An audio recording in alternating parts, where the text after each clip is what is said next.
안녕하세요. 저는 창동종합사회복지관 느린학습자 미취학 아동 지원 사업 담당자 최다운 사회복지사입니다. 이번 느린학습자 미취학 사회 적응력 향상을 위한 아동 지원 사업 2차년도 실천 공유에 천천히 하지만 꾸준히 함께 참여해 주신 여러분들께 감사드립니다.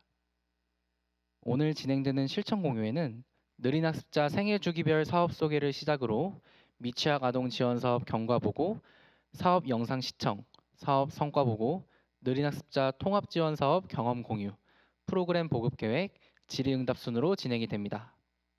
본격적인 실천 공유의 시작에 앞서 몇 가지 안내 말씀드리겠습니다. 먼저 사전 참여자분들께는 작성해주신 이메일로 자료집을 전달드렸습니다.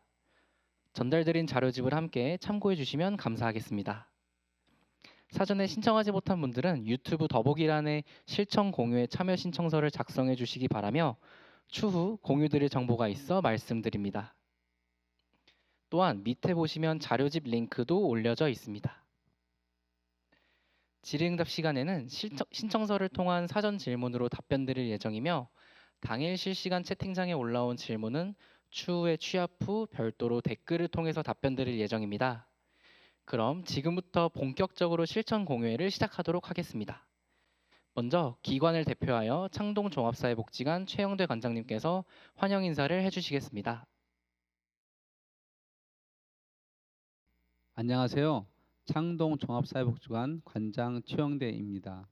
느린 학습자에 많은 관심을 갖고 온라인으로 실천 공유에 참여하신 참여자분들에게 감사 인사를 드립니다.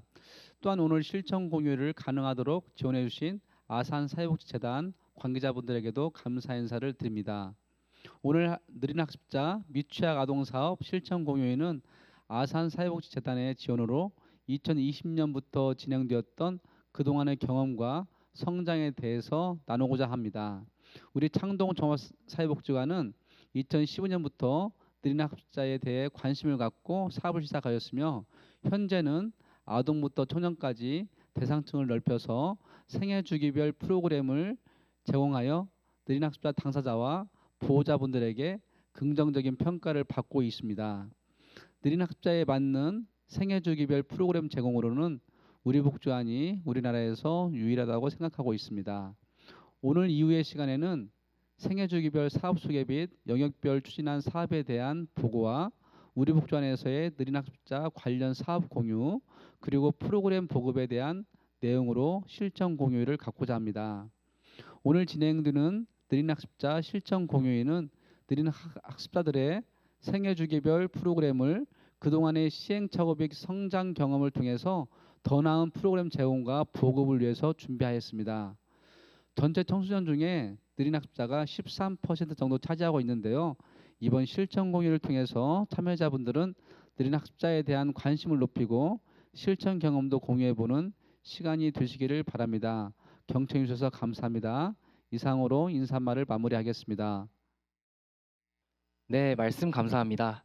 첫 시작으로는 느린학습자 생애주기별 사업 소개로 2015년 느린학습자 아동 지원 사업을 시작으로 현재 느린학습자 통합 지원 사업에 대하여 전반적인 사업 소개를 강민정 부장님께서 진행해 주시겠습니다. 안녕하십니까. 창동종합사회복지관 부장 강민정입니다. 제가 발표할 부분은 우리 복지관에서 진행한 느린학습자 생애주기별 사업에 대한 소개입니다. 느린학습자 지원 사업에 대한 소개에 앞서 기본적으로 느린학습자에 대한 정의와 필요성, 그리고 프로그램을 진행하고자 한 목적은 무엇인지를 살펴보고 어떻게 진행해 왔는지에 대해 순차적으로 말씀드리겠습니다. 느린학습자란 경계선 지적 기능에 해당되는 당사자를 뜻합니다. 지능의 정규 분포 곡선을 보면 보통 85 이상이면 일반에 속하고 70 이하면 지적장애에 속하게 됩니다. 바로 지능검사 결과 70에서 85 사이에 속하면 경계선 지적 기능, 즉 느린학습자에 해당됩니다. 느린학습자는 말 그대로 천천히 반복적인 교육과 훈련이 필요한 분들로 조금 더 쉬운 이해를 돕기 위해 다음 자료를 보시겠습니다. 인지, 정서, 사회성 이 세 가지 요소는 각각이 긴밀하게 영향을 주고받습니다. 느린 학습자는 이 세 가지 요소 중에서 인지 능력 부분이 낮아 사회성과 정서에 영향을 끼칩니다. 예를 들면 낮은 인지 능력으로 인해 주의 집중과 추상적 사고가 어렵고 어떠한 상황이 발생했을 때 빠른 판단 또한 어려워 타인과 어울리지 못하고 이로 인해 사회적, 정서적 욕구를 충족하지 못하는 경우가 많습니다. 느린 학습자 아동은 대한민국 전체 아동 중 13% 정도로 인구수로만 따지면 80만 명으로 추정하고 있습니다. 지적장애 아동은 전체 아동의 2.3%로 추정하고 있는데 느린 학습자 아동 비율은 지적장애 아동의 6배가 넘게 차지하고 있음을 알 수 있습니다. 그렇다면 느린 학습자 아이들은 어떤 혜택을 받을 수 있을까요? 우선 2.3%를 차지하고 있는 장애 아동의 지원사항을 알아보겠습니다. 장애 등급을 받은 아동은 장애 아동 수당과 장애인 활동 지원 서비스, 평생교육 바우처 서비스와 문화놀이 카드 외에 건강 및 의료 지원 등 다양한 서비스가 국가 차원에서 제공되고 있습니다. 느린 학습자 법이라고 불리는 초, 중, 등 교육법이 제정되었지만 아직 세부적인 자원과 서비스가 매우 부족하여 당사자들이 실질적으로 지원을 받고 있다는 체감도가 거의 없는 열악한 상황입니다. 저희는 다년간 아동 프로그램을 운영하면서 느린 학습자라는 복지 사각지대 당사자를 접하게 되면서 이들을 위한 지원 서비스가 필요함을 인식하게 되었습니다. 창동 종합사회복지관에서 추구하는 느린 학습자 프로그램의 목적은 생애 주기별 통합 지원을 통해 참여자들의 건강한 성장과 자립을 지원하고 활력 있는 삶을 구현하는 것입니다. 이를 위해 사회 적응력 향상을 위한 소집단 프로그램 운영과 프로그램 사전 사후 검사를 통해 사업의 효과성을 측정하고 매뉴얼 개발과 연구 성과 발표 등 지역사회와의 공유로 느린 학습자를 위한 다양한 서비스가 지원되기를 기대하고 있습니다. 느린 학습자와 관련된 사업을 어떻게 시작하게 되었는지 궁금하실 것 같은데요. 저희는 개관 이래 아동을 위한 다양한 프로그램을 운영하면서 그 안에서 자연스럽게 느린 학습자 아동과 만나게 되었습니다. 느린 학습자 아동을 위한 맞춤 지원이 필요함을 인식하게 되면서 2015년 느린 학습자 아동을 위한 점프 교실을 외부 자원을 연계하여 시작하게 되었습니다. 사업을 진행하면서 초등학교를 졸업한 아동들을 위한 지속적인 서비스 제공이 필요했고 또 아동기에 적절한 서비스를 제공받지 못해 학교 생활 등의 어려움을 겪고 있는 청소년들을 발견하면서 2017년에는 서비스 대상을 청소년으로 확장하게 되었습니다.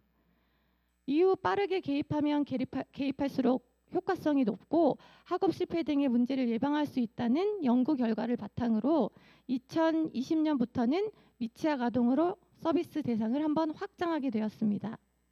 그리고 이후 2021년부터는 청년 모임을 신설하면서 현재는 미취학 아동부터 청년까지 생애 주기별로 개입하고 있습니다. 서비스 제공은 생태체계 이론에 따라 개인과 가정, 지역사회에 걸쳐 제공하고 있습니다. 사각지대에서 어려움을 겪고 있는 느린 학습자 아동을 발굴하고 조기 선별해서 개별 맞춤 학습과 사회 적응력 프로그램을 진행하고 있으며 사례 관리를 통해 적절한 서비스를 실시하고 있습니다. 그리고 보호자 및 가정을 대상으로 양육자 교육, 보호자 모임과 사례 관리를 통해서 가정과 연계된 맞춤 지원이 이루어지고 있습니다. 또한 지역사회 내에서 네트워크 활동을 통해서 자원 연계 및 통합사례회의를 진행하고 있으며 더 나아가 느린 학습자를 위한 느린 학습자 통합지원센터 구축과 지역사회 대응력 향상을 위한 조례 등을 법과 제도를 구축하기 위해 노력하고 있습니다. 다양한 연령대의 참여자를 대상으로 사업을 진행하고 있는 만큼 사업의 목적과 목표, 주력으로 개입하고 있는 프로그램도 대상층마다 다 다른데요. 대상자별 사업 목적에 대해 먼저 말씀드리겠습니다. 미취학 아동은 인지학습을 통한 사회 적응력 발달 도모와 학교 입학 후에 아동의 성공적 적응을 목적으로 두고 있습니다.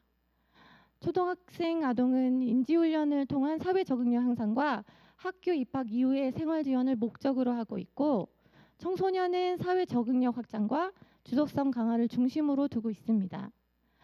마지막으로 청년은 사회 적응력 안정화 및 일상생활의 어려움 극복으로 건강한 사회생활을 유지하는 것을 목적으로 두고 있습니다.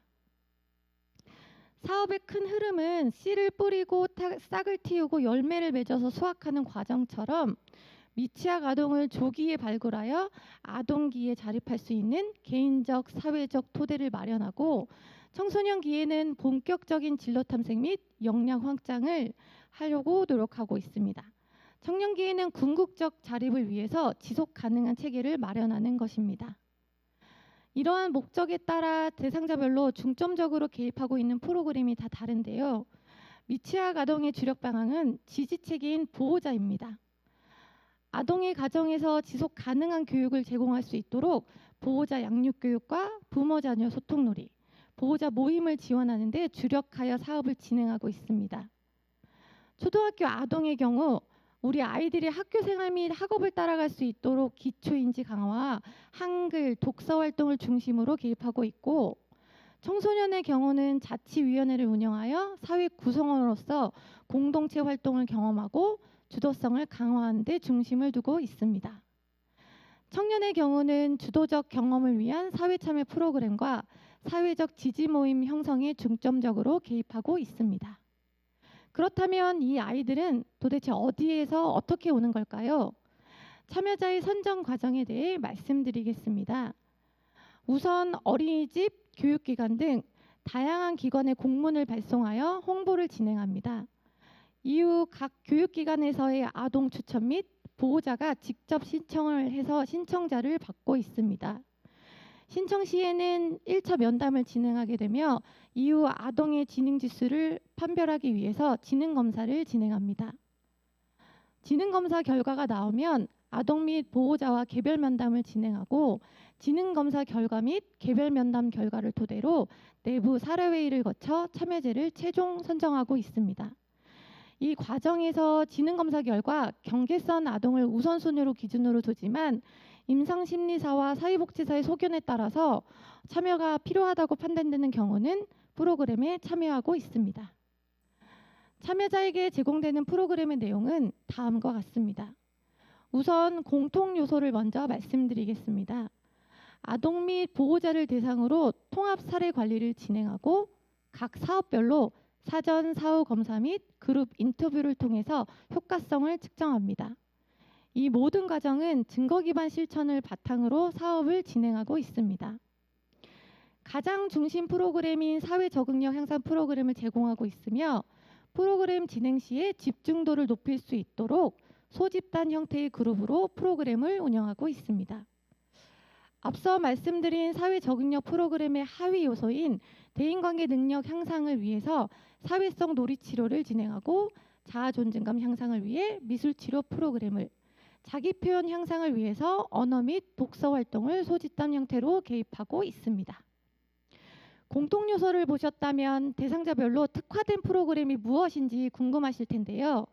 앞서 말씀드렸던 주력 개입 방향에 따라 프로그램 내용도 달라집니다. 미취학 아동의 경우는 아동의 지지체계인 보호자를 중심으로 가정 내 지속적인 교육의 필요성을 인식시키는 것이 중요합니다. 이를 위해서 보호자와 가족을 지원하고 학교 적응 프로그램을 진행하고 있습니다. 초등학생 아동은 학교 생활 및 학업 실패 예방을 주력으로 방과후 교실 운영과 인지학습 및 통합지원 프로그램을 진행하고 있습니다. 청소년은 기본적으로 야간 보호 외에 주도성 강화를 주력으로 공동체 활동과 여름방학 특별활동을 진행하고 있습니다. 청년은 일상생활 역량 강화를 주력으로 지속가능 발전 교육과 사회관계망 조성 및 사회 적응력 활동을 진행하고 있습니다. 자세한 내용은 구체적인 대상별 프로그램 소개에서 말씀드리도록 하겠습니다. 생애 주기별 대상자 모두 생태 체계 이론에 따라서 개인과 가정, 지역사회를 토대로 통합 사례 관리를 제공하고 있습니다. 미취학 아동 프로그램의 경우는 다음 순서에서 별도로 발표하여 생략하도록 하겠습니다. 아동 프로그램을 말씀드리면 지능검사 결과 느린 학습자 아동 8세에서 13세 아동 16명을 대상으로 하고 있습니다. 크게 세 가지 영역으로 프로그램을 제공하고 있는데요. 기본 역량 프로그램에서는 기초 한글 교육과 인지학습을 통해서 주요 과목을 지도하고 있습니다. 사회 역량 강화 프로그램에서는 동화책 만들기와 집단활동 놀이, 미술치료 활동을 진행하고 있고 사회 역량 확장 프로그램에서는 외부 체험과 문화 활동을 지원하고 있으며 아동 자치운영위원회와 다양한 공동체 활동을 진행하고 있습니다. 보호자를 대상으로는 느린 학습자 자녀를 이해하고 어떻게 양육할지 함께 고민하는 양육교육과 부모자녀 소통놀이가 진행됩니다. 또한 아동이 안전한 마을에서 다양한 지원과 관심에 성장할 수 있도록 민관협력 네트워크를 통해 개입하고 있습니다. 청소년 프로그램입니다. 느린 학습자 중학생 및 고등학생 10명을 대상으로 하고 있습니다. 청소년의 방임 예방을 위해서 기본적으로는 야간 보호와 역량 지원을 제공하고 있습니다. 사회 적응력 향상을 위해서 인지 능력 및 사회성 향상 프로그램과 정서 발달 프로그램을 제공하고 있고 개별 학습 멘토링을 통해서 주요 과목 관리도 진행하고 있습니다. 보호자 정기 상담을 통해서 우리 아이들에 대해 관심을 유도하고 있고요. 개별 맞춤 자원 연계를 통해서 아이들의 꿈을 위해서 한 발짝 다가서고 있으며 교육복지기관 등 지역사회 내 네트워크를 통해서 사회활동을 체험할 수 있는 기회를 제공하고 있습니다. 이렇게 사회기술 능력을 강화할 수 있도록 다방면으로 노력하고 있습니다. 마지막으로 청년 프로그램은 느린 학습자 청년 10명을 대상으로 사회 관계망 조성을 위해서 정기적인 모임을 가지고 이 안에서 자아 탐색, 심리 테라피 등 사회 적응력 확장을 위한 활동을 진행하고 있습니다. 일상생활 역량 강화를 위해서 맞춤형 그룹 활동과 사회 발전, 경제 성장, 그리고 환경 보존 등 이 세 가지 키워드를 지속 가능한 교육을 진행하고 있습니다. 앞서 빨간색 표시로 공통이라고 묶여있던 사례 관리에 대해 말씀드리겠습니다. 미취학 아동 및 학령기 아동을 대상으로 초기 면접, 계획안 작성, 그리고 계획의 점검 및 평가와 정기 상담 및 사후 관리 순으로 진행되고 아동의 개별 맞춤 학습 및 성장을 위해서 개별 교육 계획안을 작성하고 있습니다. 지속적인 상담과 정기 모니터링을 통해서 서비스 및 자원을 제공하고 있고 아동별로는 개별 교육 평가서를 작성해서 한 해 동안 아동이 얼마나 성장하였는지 질적 평가를 진행하고 있습니다. 월 1회 이상 1대1 상담 진행해서 지역 내 안전망을 통한 자원 연계와 참여자 개입 방안을 논의하고 있습니다. 창동 종합사회복지관과 함께 힘써주시는 지역 내 네트워크 자원을 말씀드리겠습니다. 아동이 다니는 유아교육기관과 도봉군의 초등학교 9개소, 그리고 중학교 13개소, 고등학교 6개소와 긴밀하게 소통하고 있습니다. 느린 학습자 시민회, 그리고 도봉구 청소년 상담복지센터, 도봉구 교육복지센터 등 유아에서 청년에 이르기까지 다양한 기관과 연계하고 있습니다. 또한 우리 복지관의 관할 지역인 창 1, 2동 교육복지 공동체와 창 3동 교육복지 공동체 외에도 도봉구 지역사회보장협의체 아동청소년 분과 등 느린 학습자를 위한 다각적 지원이 이루어질 수 있도록 네트워크를 형성하고 있습니다. 학업 진도를 따라잡기 어려워서 지역 내 특수교육 영역으로 배제되거나 적절한 교육을 제공받지 못해서 사각지대에 놓여있던 느린 학습자를 위해서 저희는 2015년부터 맞춤형 프로그램을 진행하고 있습니다. 이후 아동 청소년 느린 학습자 사업을 체계적으로 운영하면서 그 안정화된 2018년부터는 매년 연구 성과 보고서를 발간하고 있습니다.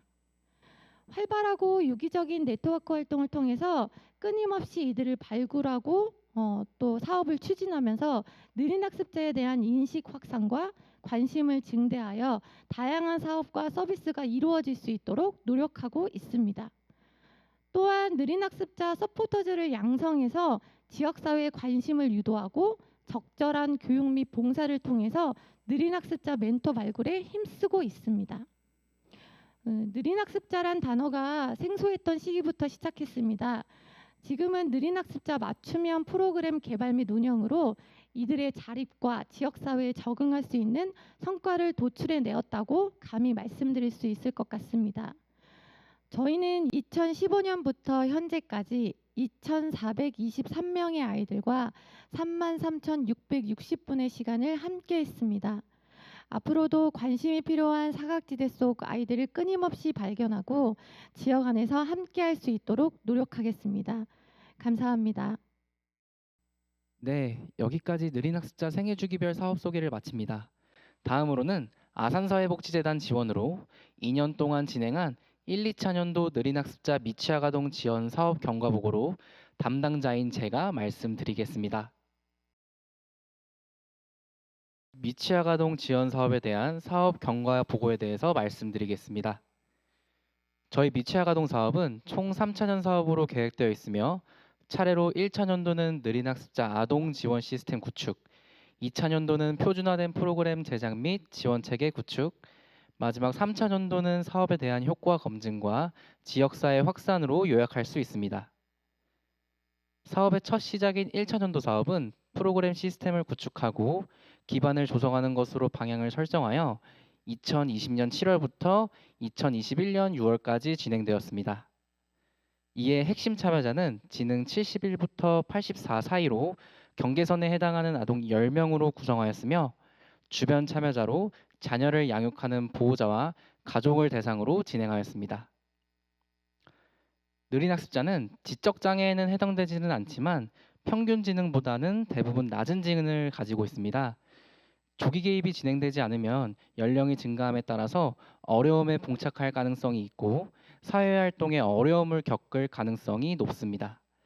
흔히 영유아기를 신체, 인지, 사회, 정서 발달이 가장 빠르게 일어나는 가장 중요한 시기라고 합니다. 이 결정적 시기에 발달과 적응을 하지 못하는 것을 발달 지연이라고 하는데 느린 학습자의 약 13% 정도가 이러한 경향을 보입니다. 때문에 영유아기 발달 과업에 맞는 적절한 조기 개입이 필요한 것입니다. 마지막으로 우리 복지관은 2015년부터 느린 학습자 사업을 운영하였으며 타 기관에서도 학령기와 청소년을 대상으로 하는 느린 학습자 사업을 진행했습니다. 하지만 이와 다르게 미취학부터 청년까지 생애주기별로 프로그램이 운영되고 미취학 아동을 위한 조기 개입을 하며 예방적 복지 프로그램으로 차별성을 두었습니다. 사업의 목적으로는 느린 학습자 미취학 아동에게 인지, 정서, 사회성 프로그램을 제공하여 생활 적응력 향상하는 것에 있습니다. 이에 따른 목표로는 발달 지원과 부적응 아동 등의 느린 학습자를 선별하여 안정시키는 것과 아동의 인지학습 능력과 심리, 정서를 안정하게 하고 사회성 부분을 증진시키는 것입니다. 마지막으로 사회적 안전망과 가족 내 안전망을 구축하여 주변 지지 체계를 활성화하는 것입니다. 이를 통해서 아동이 전인적 성장, 생활 적응력 향상, 보호자의 양육 역량과 가족 기능을 강화하는 것에 목표를 두고 있습니다. 1차년도의 주요 사업을 크게 보자면 5가지로 나눌 수 있습니다. 지능검사를 통한 느린 학습자 조기 선별, 통합사례 관리, 아동 프로그램인 인지학습 능력 향상 부분과 정서 안정 및 사회성 증진, 마지막으로 보호자와 지역사회 활동을 통한 사회적 안전망 강화로 나누어져 있습니다. 느린 학습자 비율은 높지만 실제 참여자를 만나기에는 어려움이 있습니다. 이에 느린 학습자 미취학 아동을 효과적으로 모집하기 위해서 홍보지와 리플렛을 별도 제작하였습니다. 또한 지역사회 유관기관에 배포하고 기관에 배치하여 당사자 의뢰나 연계가 가능하도록 하고 이용자에게 직접 전달될 수 있도록 하여 스스로 사업의 내용을 알고 편하게 연락할 수 있도록 노력하였습니다. 사업 참여자를 모집하기 위해서 홍보를 통해 의뢰가 온 참여 아동을 대상으로 조기 선별을 실시하였습니다. 지능검사를 통해서 프로그램 연계 여부를 결정하였으며 검사 도구로는 웩슬러 지능검사 4판을 사용했습니다. 장애 판정을 받은 아동인 경우에는 검사 진행을 하지 않았으며 경계선 지능 지수에 해당되지 않더라도 소견에 따라서 프로그램에 연계할 수 있도록 진행하였습니다. 또한 상담 시 외부 검사를 받은 경우에는 검사 결과에 따라 연계를 진행했습니다.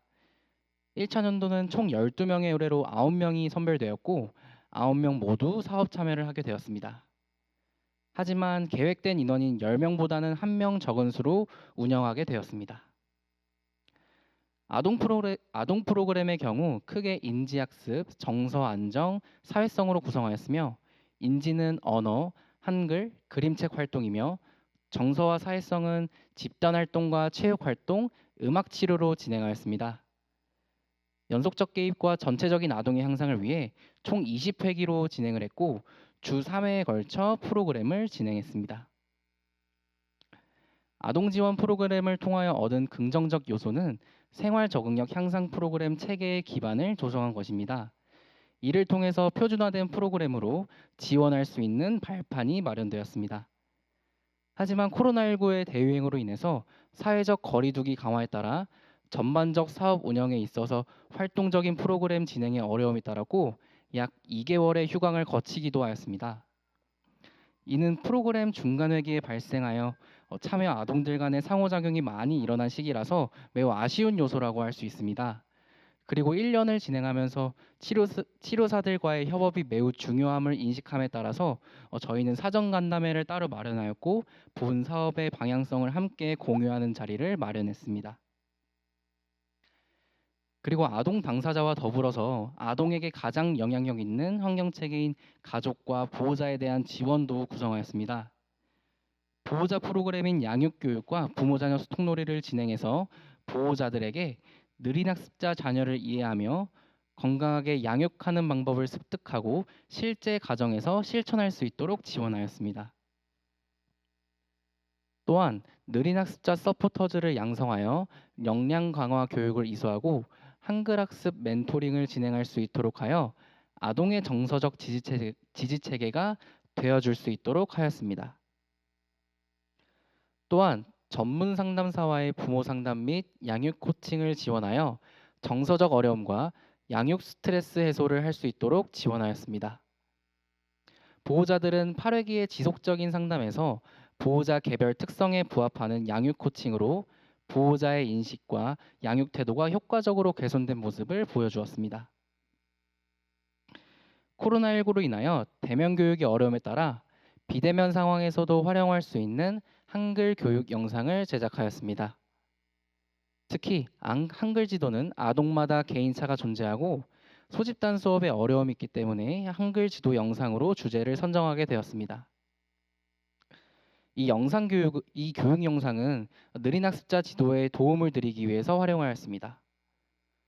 사업의 성과로는 미취학 아동을 위한 느린 학습자 사회 적응력 향상 프로그램을 구축하고 또한 느린 학습자의 환경 체계 중 보호자에 지원하는 프로그램 등 각 영역별 시스템을 구축한 것이 본 사업의 가장 큰 성과입니다.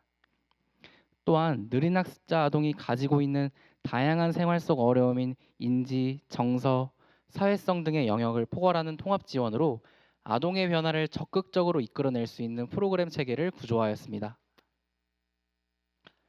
그리고 보호자들에게서 프로그램 사전 사후 변화를 보기 위해서 학교 준비도 척도를 사용하고 미취학 아동 프로그램의 효과성 검증을 진행하였습니다. 1차 년도에도 유의한 결과로 프로그램의 효과성을 확인할 수 있었습니다. 자세한 결과는 추후 성과 보고 시간 때 살펴보시면 좋겠습니다. 또한 느린 학습자 미취학 아동을 위한 쉽게 접근할 수 있는 교육자료 매체를 만들었습니다. 이를 통해서 코로나19 상황 속에서도 비대면으로 한글 지도법을 접할 수 있도록 지원하였습니다. 다음은 2021년 7월부터 22년 6월까지에 진행한 2차 년도 사업 소개로 넘어가겠습니다. 1차 년도는 프로그램 시스템을 구축하고 기반을 조성했다면 2차 년도는 프로그램을 표준화하고 확대하는 방향으로 설정하여 운영하였습니다. 핵심 참여자는 1차 년도 대비 10명 증가한 20명으로 잡았으며 주변 참여자는 1차 년도와 동일한 보호자와 가족으로 설정하였습니다. 2020년부터 시작된 코로나19 발생과 확산으로 인해서 전반적인 교육 예장이 축소되어 느린 학습자 아동의 교육 소외 현상은 더욱 심각해져만 갔습니다. 학령기 이전의 개입과 조기 발견은 개입의 효과를 가장 극대화할 수 있었습니다. 하지만 대부분 학령기 이후의 개입으로 이루어져 있습니다. 숨어있는 느린 학습자 미취학 아동의 발굴과 선제적 개입은 효과적인 개입으로 이루어질 수 있었습니다. 우리 복지관은 느린 학습자에 대한 인식조차 없던 지역사회에서 느린 학습자 문제에 대해 가장 이슈화하였고 현재는 아동, 청소년, 청년과 더불어 미취학 아동까지 확대하여 지원 체계 역할을 수행 중에 있습니다. 사업의 목적은 7세 느린 학습자 미취학 아동이 사회 적응력 향상 프로그램 참여를 통해 인지학습과 정서적 발달을 도모하여 초등학교 생활에 성공적으로 적응하는 것에 있습니다. 이에 따른 목표로는 조기 발견을 통하여 조기 개입 토대를 마련하고 학교 생활과 사회 적응력이 향상하는 것, 그리고 보호자의 양육 태도 개선과 가족 기능을 강화하여 느린 학습자에 대한 지역사회 대응력을 향상하는 것입니다. 2차년도의 주요 사업은 1차년도 사업을 영역별로 명확한 구분을 정하여 구성하였습니다. 지능검사를 통한 느린 학습자 조기 선별과 아동 지원 프로그램인 사회 적응력 향상 프로그램, 통합 사례 관리, 보호자 지원 프로그램, 마지막으로 지역사회 확산으로 구성되어 있습니다. 1차년도 사업의 강화할 점을 강화하고 보완할 사항들을 반영해서 계획하였습니다. 프로그램 인원 확대로 인해서 20명의 참여자를 모집하기 위해 1차년도 홍보 방식과 더불어 도봉구뿐만이 아닌 노원구, 강북구 등의 총 3개의 자치구 유아교육기관의 느린 학습자 추천 요청을 받았습니다. 이를 통해서 다양한 지역 주민들이 여러 경로의 홍보를 통해서 복지관에 접근할 수 있도록 조기 선별 의뢰와 검사를 확대하였습니다. 2차년도의 조기 선별 방식은 1차와 동일한 방식으로 웩슬러 지능검사인 윕시 4판으로 측정하여 선별 과정을 거쳤습니다. 의뢰를 통해서 선별된 느린 학습자 아동은 총 55명 중 13명을 선별하였고 외부 검사로 경계선 판정을 받은 아동 3명을 추가하여 총 16명의 인원으로 참여자를 모집하게 되었습니다. 계획된 20명의 인원은 달성하지 못했지만 코로나19 상황 속에서도 1차년도 대비 약 2배의 인원을 선별하여 모집을 하였습니다. 2022년도 상반기부터는 3차년도 사업 참여자에 대한 조기 모집을 실시하였으며 15명 중 4명을 선별하였고 외부 검사 1명으로 사업에 연계를 하였습니다. 이들은 본 프로그램에 참여하기 전에 예비 프로그램에 대한 경험으로 사전 경험을 접할 수 있도록 지원하였습니다. 아동 프로그램인 사회 적응력 향상 프로그램은 1차년도와 같은 회기로 진행되었지만 인지, 정서, 사회성으로 개입 영역에 따른 프로그램을 운영하였습니다. 프로그램 과목도 조금 개편되어 놀이 수학과 미술 프로그램을 반영하고 전략적으로 프로그램을 구성하여 지속적인 참여를 이끌었습니다. 1차년도의 보완 사항인 프로그램 강사와의 협업을 확대하기 위해서 전체 프로그램 진행 전 강사 간담회를 별도 개최하였습니다. 미취학 아동 지원 사업의 과목별 목표와 방향성 등을 강조하고 전반적인 논의가 필요한 사항들을 공유하였습니다. 그리고 강사들에게 전체적인 사업 방향을 공유함으로써 목적을 달성하기 위해 노력했습니다. 또한 프로그램 진행 전후로 개별 아동별 사전 사업 평가를 진행하여 질적 변화 과정을 확보할 수 있었습니다.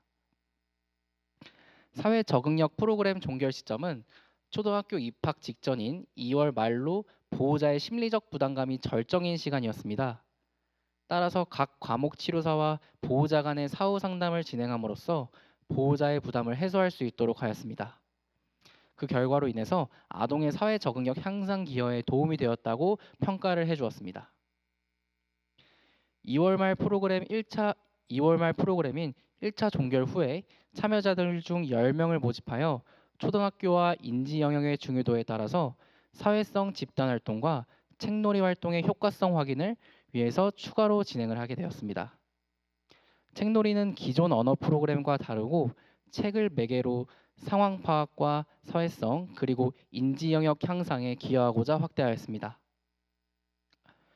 초등학교 입학에 따라서 참여에 대한 부담감을 덜어주기 위해 주 1회로 진행이 되었고 기존 프로그램 종결 후에도 지속 참여로 인해서 아동의 모니터링을 할 수 있었습니다. 예비 프로그램의 경우에는 앞에 3차년도 사업 참여자를 일정 확보하기 위하여 5명의 인원을 모집하였습니다. 사회성과 인지 항목으로 구성해서 사전 체험형 프로그램을 통해서 아동 및 보호자에게 사업 경험을 제공해 주었습니다. 이번 아동 지원 프로그램을 통하여 얻은 긍정적 요소는 홍보 확대를 통해서 지역사회 유관기관에서 미리 본 복지관 사업을 인지하고 별도 권유를 통해서 신청한 사례가 증가한 것입니다. 또한 프로그램 시 아동의 사전 사업을 통해 행동 관찰과 특이사항 등의 결과를 서로 비교할 수 있는 질적 기록을 확대할 수 있었습니다. 하지만 어려운 점도 있었습니다. 프로그램 진행 시 각 가정은 복지관뿐만이 아닌 개별 치료도 병행하고 코로나 확산 및 주 3회 참여에 대한 부담을 가져서 선택적으로 프로그램을 참여하는 가정도 있었습니다. 또한 집단 치료이지만 참여 보호자들이 개별 상담이 진행되지 않는 것에 대한 욕구를 표현하기도 하였습니다. 이에 보완적 사항으로는 프로그램 분야에 대한 전략적 선택을 할 수 있도록 3차년도에 전략 프로그램을 운영할 계획입니다. 그리고 개별 상담을 통해 아동에 관한 내용들을 전달하고 보호자 공지방에 당일 프로그램에 대한 정보를 사전에 제공하기도 하였습니다. 다음은 보호자 지원입니다. 보호자 양육 교육은 1차년도 시에 진행했던 교육의 영역별 강의가 고르게 분포하도록 하였습니다. 느린 학습자의 이해, 인지, 언어, 초등학교 생활, 감정 코칭, 그림책 읽기, 마음 포용하기 이렇게 총 7회기로 진행을 하였고 이를 통해서 보호자들이 느린 학습자를 이해하고 양육에 대한 지향점을 제공할 수 있었습니다. 부모 자녀 소통 놀이는 아동 지원 프로그램 치료사가 강사가 되어서 아동과 보호자의 역동을 살펴보고 서로 간의 애착 형성과 자기 표현들이 두드러질 수 있었던 활동이었습니다. 이를 통해서 소통의 능력과 가족 기능을 강화하는 시간을 가졌습니다. 또한 월 1회마다 보호자들의 부모 자존 모임 기반 조성과 관계 형성을 위해서 부모 교육 프로그램을 진행했습니다. 정서적 지지를 제공했을 뿐만 아니라 이야기 나눔을 통한 공감대 형성으로 보호자 자신들의 상황 점검과 어려움을 공유하여 해결 방안을 찾는 데 도움이 되었습니다. 또한 지속 가능한 지원이 가능하도록 보호자를 대상으로 가정에서도 실질적으로 활용할 수 있는 학습법 등을 공유하여 실천적인 보호자가 될 수 있도록 하였습니다. 보호자 프로그램은 만족도 조사 시 안정적 양육 환경 지원에 기여했다는 것에 5점 만점 중 4.4점을 달성하였습니다. 이는 프로그램 참여를 통해서 가정 내 양육 환경이 개선되었다는 것을 의미합니다. 또한 코로나19로 인하여 단절된 가족 관계를 개선할 수 있었던 것이 긍정적 요소로 볼 수 있습니다.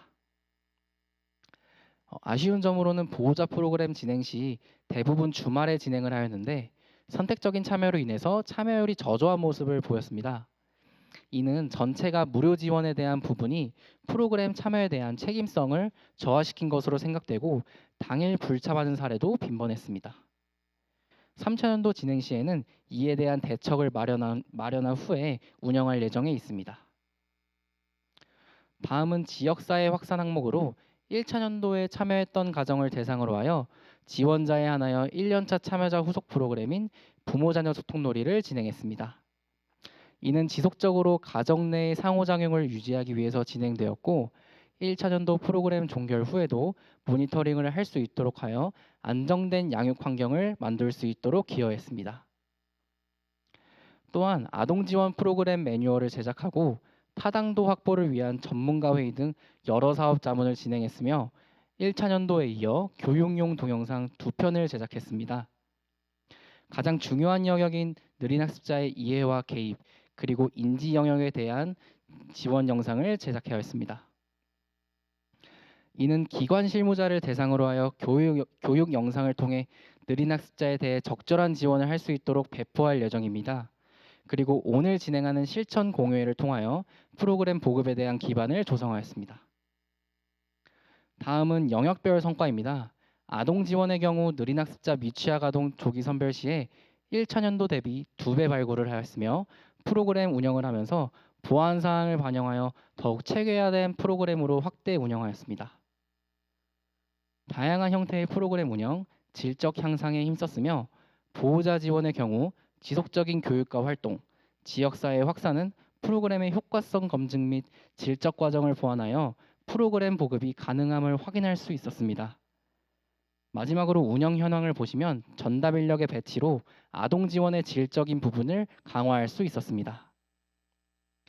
사업의 성과로는 영역별로 통합 지원하여 사회적 부담 감소와 사회 적응력으로 효과적으로 향상할 수 있었습니다. 그리고 자녀의 특성을 이해하고 건강한 양육 방법을 인식하게 해서 가정의 양육 환경을 개선하며 가족 기능 또한 강화할 수 있었습니다. 그리고 새로운 환경 적응에 어려운 아동에게 소집단 경험을 제공해서 초등학교에 성공적으로 적응할 수 있도록 하였습니다. 마지막으로 조기 개입에 대한 체계를 구축하며 표준화된 프로그램을 보급화할 수 있도록 방향성을 제시하였습니다. 다음은 사업을 진행하며 겪은 경험적인 것과 보완할 사항을 정리해 보고자 합니다. 느린 학습자 사업 참여 과정은 대부분 개별 치료도 병행하고 있는 상황이라 지속적인 주 3회 참여에 대한 횟수 조절이 필요하다는 것을 인식하였습니다. 따라서 참여자 욕구에 따라 참여에 대한 선택권을 부여할 계획입니다. 그리고 프로그램 운영 시 불참의 경우도 있어 사전 면담을 통해 참여에 대한 책임성을 강화하고 당일 불참에 따른 해결책을 마련할 예정입니다. 기존의 경우 프로그램 당일 아동에 관련된 특이사항을 사회복지사가 보호자에게 직접 전달하였지만 현재는 별도의 시간을 마련하여 치료사와 보호자가 소통할 수 있도록 요청하였습니다. 이에 2차 프로그램 진행 시 중간 상담 시간을 마련하였고 차후 사업에도 반영되어서 운영할 계획입니다. 마지막으로 공존장애에 대한 고려입니다. 프로그램을 진행하며 경계선뿐만이 아닌 ADHD, 자폐 등을 가진 아동을 발견한 경우도 있었습니다. 이 아동들은 소집단보다는 개별 치료가 우선적으로 권유되기 때문에 차후에는 사전 확인을 통하여 차순위로 배정한 후 모집 인원 여부와 임상심리 상담사의 소견에 따라서 프로그램에 연계하는 방향으로 진행될 예정입니다. 마지막으로 우리복지관의 미취학 아동 지원 사업 3차년도 추진 계획을 말씀드리겠습니다. 우선 보호자 부담을 줄이기 위한 참여자 편의에 따라서 프로그램 환경을 조성할 예정이고 생태 체계적 관점에 따른 체계 환경을 만들 예정입니다. 그리고 연대 모임을 결성하여 더욱더 역량을 강화할 수 있도록 만들 예정입니다. 또한 지역사회와의 네트워크 형성을 통해서 대응력을 강화할 계획이며 결과적으로 미취학 사업 프로그램이 성공적으로 보급될 수 있는 안정적 환경을 조성할 계획입니다. 이것으로 발표를 마치겠습니다. 감사합니다. 2년 동안 진행한 느린 학습자 미취학 사업 관련 성과 보고를 백예신 사회복지사가 진행하겠습니다. 안녕하세요. 창동종합사회복지관 지역특화팀 백예신입니다. 저는 느린 학습자 미취학 아동 지원 사업을 담당하고 있습니다. 앞서 2년간 미취학 아동 지원 사업의 경험과 성장에 대하여 들으셨는데요. 이번에는 느린 학습자 미취학 아동 지원 사업 성과 측정 결과와 참여자의 목소리를 듣는 성과 보고 시간을 마련하겠습니다. 본 성과 보고는 2차년도 사업 성과 측정을 중심으로 설명드리겠습니다. 사업 기간은 2021년 7월에서 2021년 6월인 이번 달에 마무리하는 기간입니다. 성과 측정에 참여한 인원은 2차년도 32명, 1차년도 12명, 총 44명을 대상으로 진행하였습니다. 성과 측정 방법은 양적 방법은 대응 표본 T 검정으로 사전 사후 검사 설계를 진행하였고 질적 방법은 보호자 대상으로 반구조화 질문을 통한 집단 면접 양적 성과, 질적 성과를 확인하였습니다. 성과 측정 방법 중 양적 방법의 아동 척도는 미취학이므로 학교 준비도 척도로 진행하였고 학교 준비도 하위 요인으로는 단체 생활을 위한 기본 자세, 사회 정서적 유능성, 일상생활을 위한 기초 지식, 학습 활동을 위한 능력으로 총 4가지 하위 요인으로 구성되어 있습니다. 보호자 척도는 부모 효능감 척도로 하위 요인으로는 양육 신념, 양육 태도로 구성하였습니다. 분석 방법은 양적 방법인 스테이타를 활용하였고 질적 방법은 인터뷰 내용 기술로 범주화 작업을 시행하였습니다. 양적인 성과 측정 결과입니다. 아동의 경우 사전 평균 103점, 사후 평균 115점이었고 사전 대비 사후 평균이 12점 올랐고 이는 통계적으로 유의했습니다. 보호자의 경우 사전 평균 54점, 사후 평균 107점이었고 사전 대비 사업 평균이 53점 올랐고 이는 통계적으로 유의했습니다. 통상적인 유의 수준 P값이 0.5보다 낮아 유의미한 결과를 도출하였습니다. 질적 성과 측정 결과입니다. 그룹 인터뷰는 2022년 2월, 3월에 진행하였고 참여 대상은 1차년도 참여자인 현재 2학년 아동의 보호자, 2차년도 참여자인 현재 1학년 아동의 보호자를 대상으로 반구조화 질문을 가지고 진행하였습니다. 반구조화 질문으로 느린 학습자로 알게 되고 키우면서 가장 큰 어려움은 무엇인가요? 본 사업의 참여에 따라 도움이 되었던 점은 무엇인가요? 본 사업의 변화가 필요한 점은 무엇인가요? 추가로 학교 생활을 1년 이상 한 1차년도 보호자분들께 학교 진학 이후 학교 생활은 어떠했나요? 라는 질문을 가지고 이야기를 풀었습니다. 느린 학습자로 알게 되었을 때 가장 큰 어려움은 무엇이었냐는 질문에 기술한 내용을 범주화하고 워드 클라우드를 활용하여 시각화 작업을 진행하였습니다. 2차년도에는 친구와의 어려움, 또래 관계가 안 됨, 이해력 부족이라는 단어가 다른 것보다 더 크게 보이시죠? 1차년도는 또래와의 언어 지연, 늦음, 부족, 불안감 등의 단어가 보입니다. 2차년도 느린 학습자로 알게 된 이후 어려움은 친구들과의 원활한 관계 형성에 어려움이 있었는데 아이들을 바라보는 보호자들이 개입하는데 제한적이기 때문에 그에 따른 어려움이 있었습니다.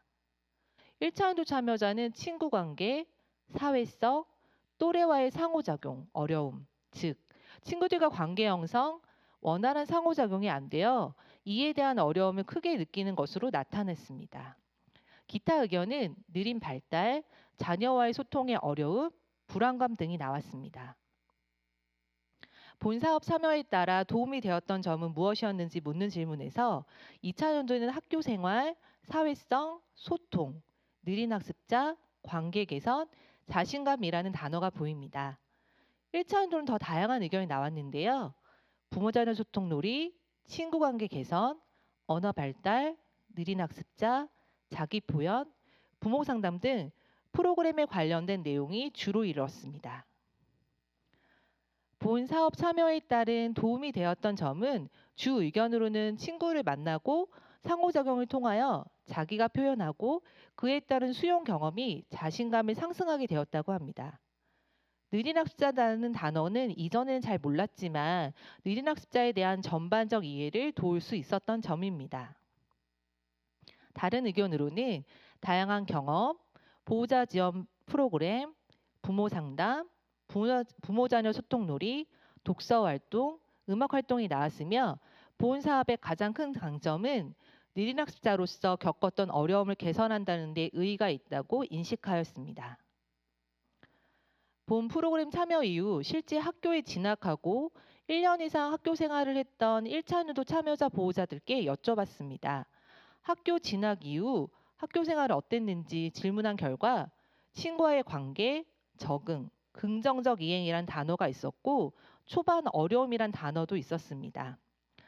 느린 학습자 특성상 바로 적응은 어려웠지만 7세 때 참여한 프로그램의 경험이 씨앗이 되어 현재는 학교 생활을 잘하는 것으로 말씀을 주셨습니다.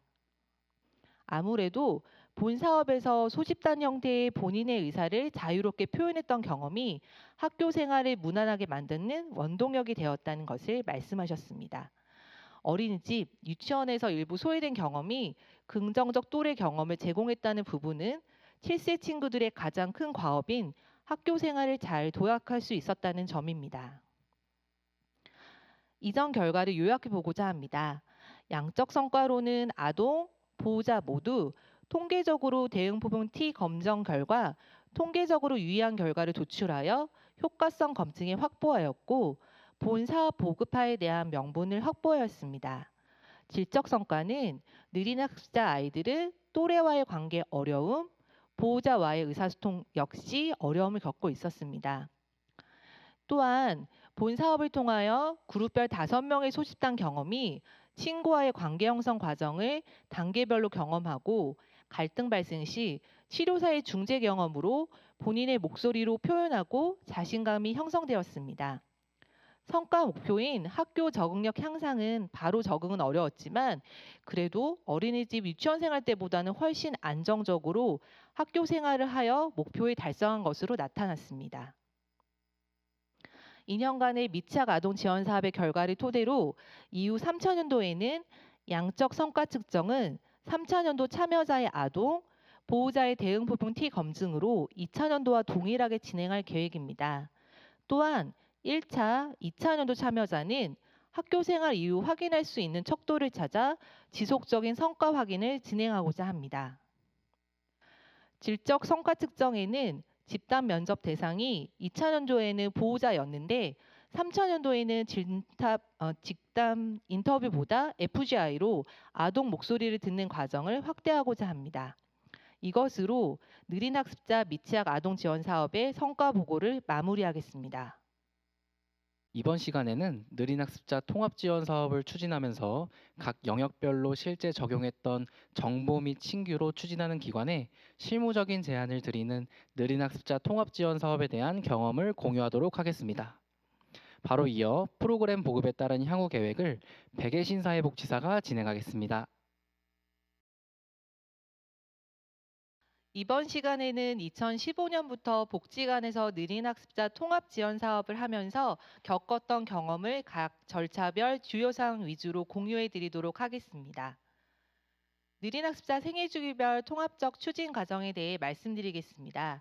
참여자 홍보, 지능 검사, 참여자 선정, 프로그램 참여 신청. 프로그램은 사회 적응력 프로그램, 생애 주기별 특성화 프로그램, 공통적으로 사례 관리 및 네트워크 협력의 과정으로 추진됩니다. 먼저 참여자 홍보는 지역 내 유관기관 홍보 공문을 발송합니다. 신청자가 들어오면 각 연령에 맞는 지능 검사를 진행합니다. 지능 검사 후 지능지수 71에서 84 사이에 느린 학습자로 판명되거나 임상심리사, 담당 사회복지사의 소견상 프로그램에 적합한 자가 되면 참여자 상담을 통하여 프로그램 참여 여부를 판단하고 서비스 제공 동의서를 작성합니다. 이후 프로그램은 공통적으로 사회 적응력 프로그램 및 대상에 따른 특성화 프로그램을 참여합니다. 또한 사례 관리를 진행하게 됩니다. 수행 과정 중 참여자 홍보입니다. 아무래도 느린 학습자를 찾는 데 대부분의 기관들이 어려움을 겪으실 텐데요. 우리도 비슷한 경우가 많았지만 사업이 지속적으로 진행함에 따라 실제 지역에 홍보가 되어 해를 거듭할수록 나아짐을 볼 수 있었습니다. 홍보는 크게 복지관 홍보 채널, 네트워크 협력기관, 유관기관의 홍보를 진행하게 됩니다. 대상별로 주력할 기관은 대체로 유아기관에 홍보하지만 특히 미취학은 유아교육기관연합회, 아동청소년은 지역사회 교육 전문가, 청년은 청년지원기관의 홍보를 진행하게 됩니다. 참여자 홍보 시 미취학 아동은 유아교육기관 협조를 얻어 본 사업을 설명하는 홍보지를 전송하고 미취학 보호자분들께 홍보 내용이 발송될 수 있도록 시도합니다. 아동 청소년의 경우 1, 2월에 각 학교, 지역사회 전문가를 통하여 사업을 홍보를 진행합니다. 그리고 각 학교에서 새 학기가 되면 기초학력 평가를 진행하고 결과가 나오는 5월에서 6월에 느린 학습자 의심 아동을 추천하는 방식으로 진행합니다. 네트워크입니다. 기존 복지관과 연결되어 활용하고 네트워크 내 느린 학습자에 대한 지속적인 소개, 신규 참여자 모집 홍보를 진행합니다.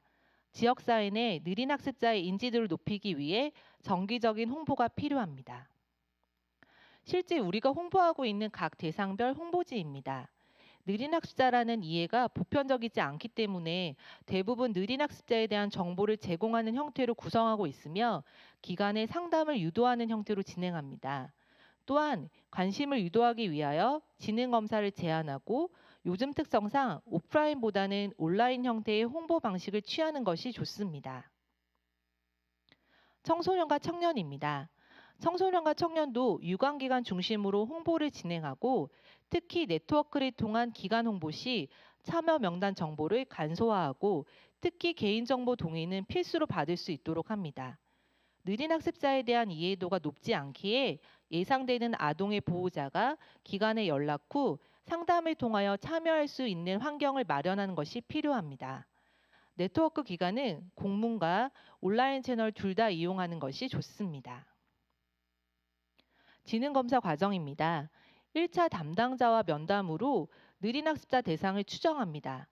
상황에 따라 선별 체크리스트를 사용하기도 합니다. 이후 연령에 맞는 지능 검사를 임상심리사가 진행합니다.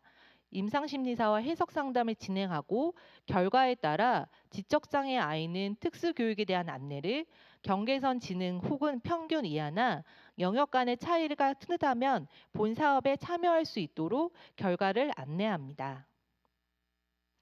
지능 검사의 실제입니다. 먼저 선별 체크리스트입니다. 검사 연령으로는 만 6세에서 12세 아동을 대상으로 진행되며 응답은 보호자나 지역사회 전문가가 체크합니다.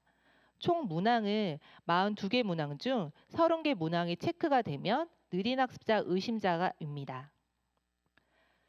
선별 체크리스트를 통하여 1차 검사 후 연령에 맞는 지능검사를 진행하고 미취학은 위시라는 불리는 웩슬러 유아지능 검사를 진행합니다. 연령은 2세에서 7세, 검사는 임상심리사가 진행합니다.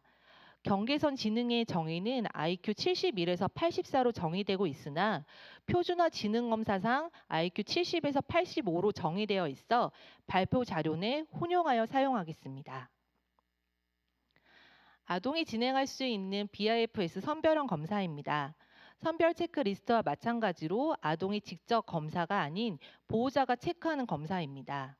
이를 통해 총 점수 61점에서 70점 사이가 되면 느린 학습자로 선별됩니다. 다음은 아동 청소년 대상의 지능 검사입니다. 웩슬러 위스크 검사입니다. 위스크 검사는 윅시 검사와 마찬가지로 임상심리사가 검사를 진행합니다. IQ 71에서 84가 나오게 되면 느린 학습자로 판정됩니다. 앞에 제시한 부분을 정리해 보았습니다. 종류별로 시간, 비용, 난이도를 비교한 표입니다. 초기 지능검사를 아동, 청소년 대상으로 진행하였고 실제 지능검사 비용에 어려움이 있어 BIFS, 선별 체크리스트를 통하여 느린 학습자 선별로 하는 경우도 있습니다. 단 아동 특성상 아동이 하기보다 보호자 또는 지역사회 교육 전문가가 주로 하다 보니 복지관에서는 대체로 웩슬러 지능검사를 진행하게 되었습니다. 단 1차적으로 지능검사 지수로 파악하나 사회복지 상담 등을 통하여 약간은 넓게 참여자를 선정하고 있습니다. 각 기관 상황에 맞게 지능검사를 선택하여 진행하는 것을 추천드립니다. 프로그램에 참여가 확정되면 참여자 신청서를 작성합니다. 참여자에 대한 기본적인 사항, 주 어려움과 개인 치료 현황 등의 전반적인 1차 작업을 가집니다. 작은 빨간표에 나타난 것은 참여자의 양육 환경, 요청 사항 등에 대해서 작성하고 참여자의 욕구를 파악하는 과정을 가집니다. 이러한 과정으로 참여자의 1차 상담은 마치게 됩니다. 프로그램의 전체적 그림을 만들어 보았습니다. 사회 적응력 프로그램에 개입하는 치료 강사 관리, 주 프로그램인 사회 적응력 프로그램, 생애 주기별 프로그램, 강사의 역할로 나눠집니다. 강사는 공개 채용으로 강사 공고를 진행합니다. 강사가 채용이 되면 우리 복지관 사업 목적과 관련 양식을 공유하는 사전 간담회를 진행하게 됩니다. 프로그램은 크게 두 가지로 나눌 수 있습니다. 사회 적응력과 생애 주기별 프로그램으로 나눠서 진행하게 됩니다. 실제 프로그램을 진행하면 강사는 월별 프로그램 일지, 프로그램 진행 한 달 후에 아동별 사전 개별 기록, 프로그램 종결 후 아동 사후 개별 기록을 작성하게 됩니다. 생애 주기별 특성화 프로그램입니다. 프로그램을 특성화를 나눈 이후 각 연령별로 필요로 하는 영역이 다르기 때문에 맞춤형 프로그램입니다. 미취학 아동은 아동의 가장 큰 지지책인 보호자를 중심으로 보호자 양육 교육, 부모 자녀 소통 놀이 등의 보호자 지원에 초점을 맞췄습니다. 아동은 한글 교실, 독해 교실 등을 통하여 인지학습에 초점을 맞췄습니다. 청소년 프로그램은 앞으로 지역사회에 함께 살아가야 하는 사회 구성원으로서 역할을 감당하기 위하여 소규모 공동체 활동에 집중하였습니다. 청년은 사회에 소통할 수 있도록 사회적 지지 모임, 일상생활 개선에 중점을 두고 프로그램을 구성하였습니다. 생애 주기별 공통사항에 대해 말씀드리겠습니다. 프로그램의 주 목적으로 가장 초점을 두고 있는 부분은 사회 적응력입니다. 사회 적응력 안에는 대인관계, 자아존중감, 자기 표현으로 구성하여 각 하위 요소에 따른 프로그램을 진행하고 있습니다. 본 과정은 단연간의 많은 전문가의 자문, 2차 자료 분석 등을 통하여 프로그램을 구성했습니다. 다음은 사례관리입니다.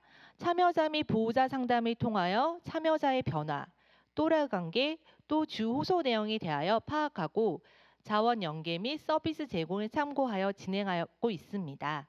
다음은 효과성 측정입니다. 사회 적응력 프로그램 전후로 척도를 활용하여 효과성을 측정하는 양적 평가와 프로그램 안에서의 강사 및 담당자의 관찰 기록인 질적 평가를 통하여 프로그램 효과성을 측정하고 프로그램 필요성을 검증하는 절차를 추진하고 있습니다. 수행 과정 중 프로그램 운영 과정입니다. 창동종합사회복지관에서는 느린 학습자 프로그램을 진행하기까지의 과정입니다. 2차 자료 분석, 즉 도봉군의 느린 학습자 프로그램 욕구 당사자를 파악하고 자원을 탐색하는 과정을 가졌습니다. 이후 학술지 및 연구보고서 등 느린 학습자에 대한 선행 연구를 탐색하고 이를 통하여 느린 학습자가 실질적으로 필요로 하는 욕구에 맞는 프로그램을 파악하였습니다. 다양한 실천 과정을 전문가 자문을 통하여 프로그램을 보완 진행하였습니다. 참여자 의견을 취합하여 차기 연도 사업 시 차기 연도 결과를 반영하여 프로그램을 진행하고 있습니다. 강사 관리에 대해 구체적으로 말씀드리겠습니다. 먼저 일정입니다. 모집은 프로그램 시작 전, 즉 1월에서 2월에 채용 시 프로그램 회기 수는 총 30회기를 진행하며 강사 채용 과정은 공고, 서류 전형, 면접 전형, 예비 채용자에 한하여 아동학대, 성범죄 조회 진행 후 최종 확정합니다. 강사 채용 후 제공되는 안내문입니다. 이 안내문을 통하여 느린 학습자 지원 사업의 기본적인 업무 안내를 드리고 프로그램 진행 전 참여 아동의 특성을 요약 후 전달하여 아동에 대한 개입이 원활하도록 운영하고 있습니다. 강사 간담회 없이 진행했을 땐 강사들은 목적이 공유되지 않으면 각자의 영역별 개입을 하다 보니 부족한 부분을 파악하게 되었습니다. 그래서 우리 복지관은 프로그램 계획서 작성 전 강사 간담회를 운영합니다. 계획서 작성은 사회 적응력 하위 요인에 따른 세부 목표를 작성하고 느린 학습자의 특성에 맞는 프로그램을 계획합니다.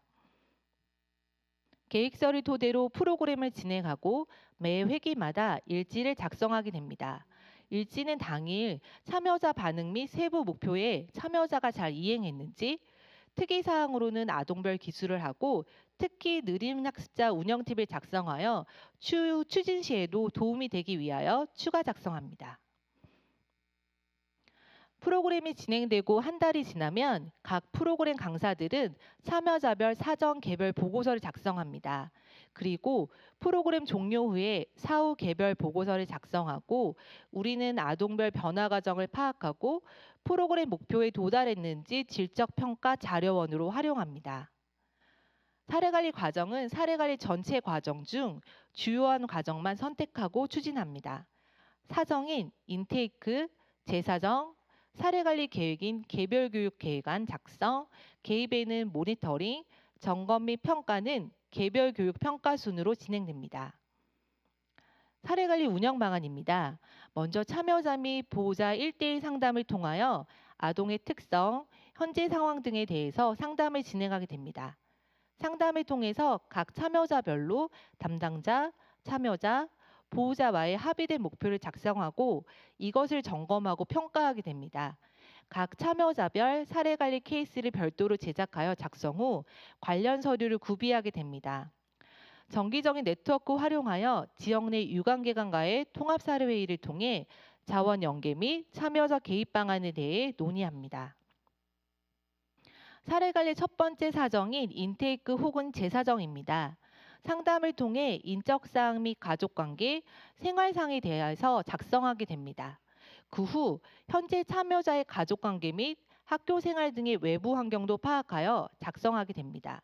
마지막으로 참여자의 강점 및 문제 및 욕구에 대해서 파악하는 과정을 가집니다. 계획 과정인 개별교육 계획안입니다. 인적 사항을 작성하고 현재 시점의 아동의 특성, 참여 프로그램 및 서비스에 대해 작성합니다. 담당자와 참여자, 보호자와 1대1 상담을 통하여 개별 욕구를 파악하고 합의된 목표와 기간으로 작성하고 계획을 수립합니다. 개입 과정의 상담입니다. 정기적인 상담을 통하여 지속적인 모니터링 내용으로 가정 환경, 학교 생활, 욕구 파악을 위하여 상담을 진행하고 월별 가정 환경 및 참여자의 욕구 변화 등이 자료원으로 활용합니다. 점검 및 평가 과정인 개별교육 평가서입니다. 개별교육 계획 수립 후 진행 과정에 대한 점검 단계로 참여자, 보호자의 평가 내용을 기재하게 됩니다. 그동안 관찰하였던 참여자 변화에 대해서 치료 강사의 기록, 보호자와의 상담 등 통합적인 자료 파악 후 담당자가 의견을 작성합니다. 생태체계 이론으로 접근한 부분입니다. 미취학은 보호자 양육 지원입니다.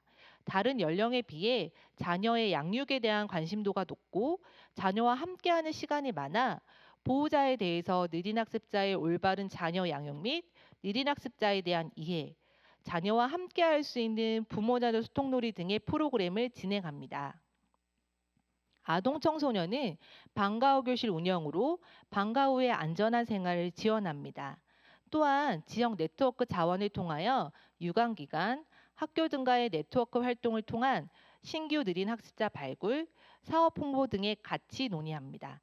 방과 후 교실을 운영하면서 대학생 멘토와의 1대1 기초 학습을 진행됩니다. 단순히 멘토링만 진행하는 것이 아니라 느린 학습자 서포터즈 양성을 통하여 효과적인 멘토링을 위해 노력합니다. 청년의 경우에는 일상생활 역량화라는 목표를 두고 참여자 주도로 맞춤형 그룹 활동을 진행합니다. 증거기반 실천을 위한 일환으로 프로그램을 진행하고 효과성 검증을 진행합니다. 먼저 양적 성과 측정입니다. 보호자의 경우 부모 효능감, 미취학 아동은 학교 준비도, 아동 청소년은 사회 적응력에 대한 척도를 활용하여 자아 존중감, 자기 표현, 대인관계 세 가지 하위 요인으로 효과성 검증을 진행합니다. 척도 선정의 경우 전문가의 자문을 통하여 적절한 척도를 찾습니다. 많은 척도 중 느린 학습자 특성 중 하나인 낮은 집중력을 고려하여 문항수가 짧은 척도를 구성합니다. 사전 척도는 프로그램 참여 전에 프로그램 사전 척도 검사를 시행하고 프로그램 종료에 맞춰 사후 척도 검사를 진행합니다. 사전, 사후 척도 검사 후 효과성을 검증합니다. 참여자에게는 학교 준비도, 부모에게는 1차 년도에는 양육 스트레스, 2차 년도에는 부모 효능감 척도를 사용하였습니다. 특히 척도 조사 시 보호자 혹은 아이들의 변화 과정을 보기 위한 설문지고 더 나은 프로그램을 만들기 위한 과정임을 고지 후 진행합니다. 1차 년도에 진행한 미취학 아동 대상의 학교 준비도 척도입니다.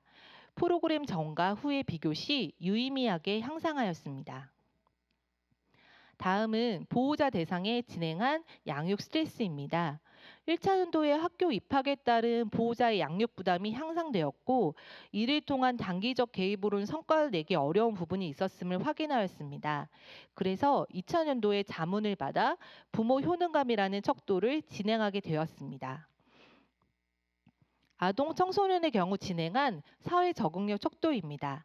자기 표현, 자아 존중감, 대인관계, 유능감 순으로 전문가의 자문을 통하여 척도를 구성하였고 척도를 선정할 때 짧은 문장, 문항이 많지 않은 척도를 구성하여 효과성을 분석하였습니다. 올해부터는 전문가의 자문을 통하여 유능감과 자아 존중감 문항이 겹치는 부분이 있어 자기 표현, 자아 존중감, 대인관계 3개의 하위 요인으로 효과성을 측정하고 있습니다.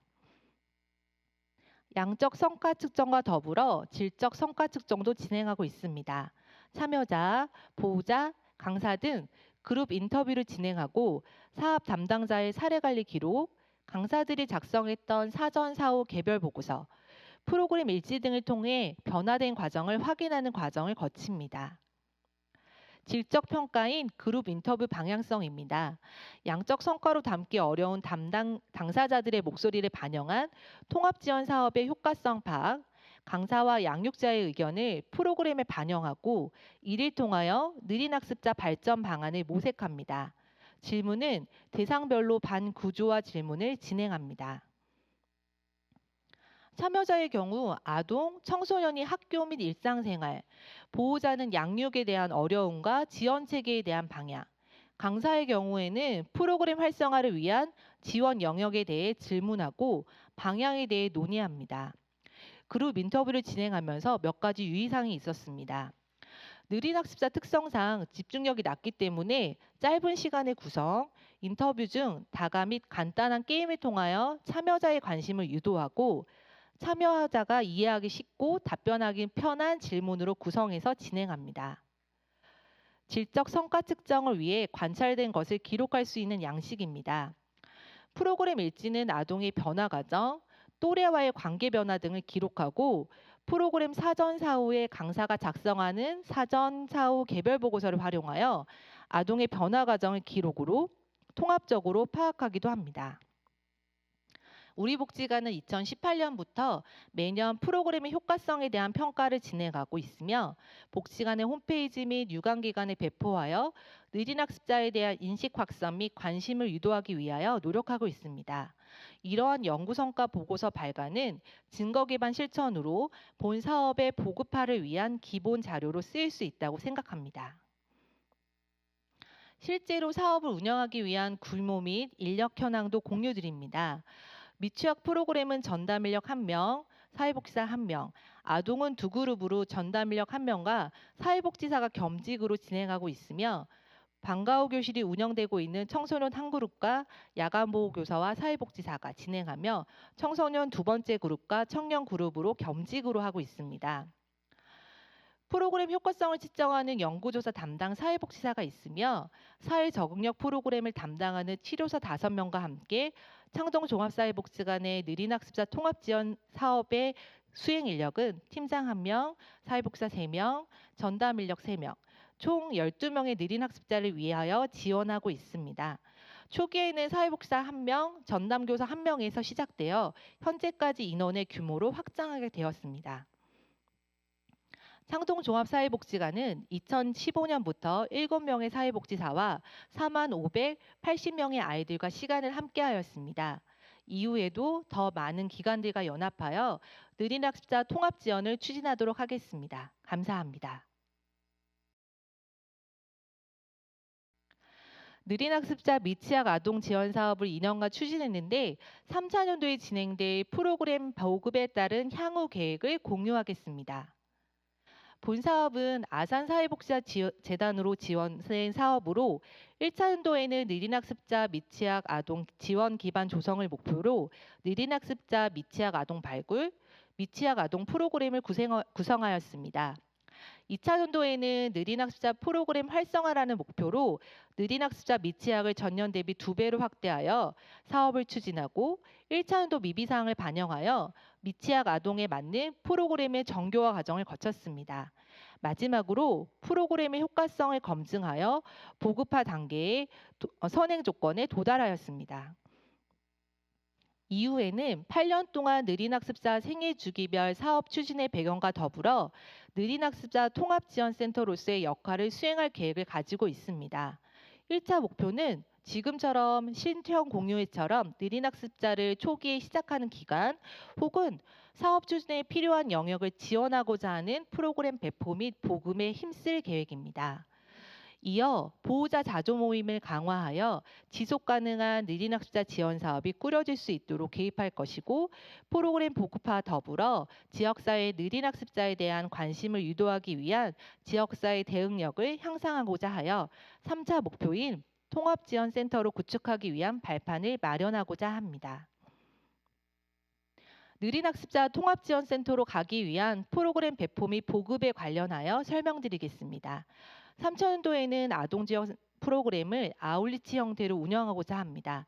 그동안 복지관에서 프로그램을 운영하려고 하였으나 3차년도에는 기존처럼 복지관 프로그램 운영, 아울리치 프로그램으로 유아교육기관, 타 사회복지기관 내 프로그램 운영, 맞벌이 가정을 위한 온라인 운영 형태로 프로그램 운영 방식을 다양화할 계획입니다.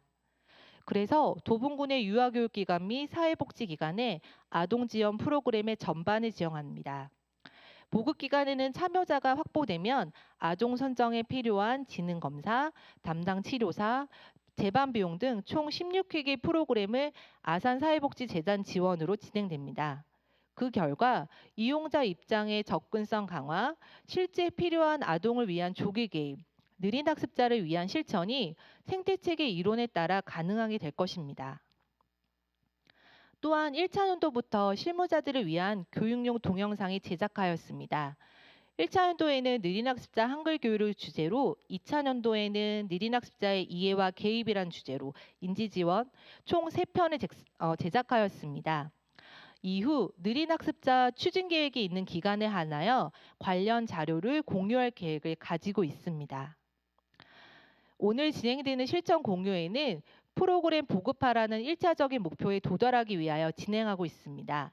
사업 소개, 추진 경과, 성과 보고, 경험 공유라는 주제로 운영하고 있습니다. 3차년도에는 프로그램 보급회로 좀 더 영역별 추진을 어떻게 해야 할지 매체를 제작하여 앞선 교육용 동영상과 보급회 영상을 패키지로 묶어 보급할 계획을 가지고 있습니다. 느린 학습자에 대하여 잘 모르는 교사 및 사회복지사의 기본 소양 교육 및 개입 영역을 확장하고 추진하려고 합니다.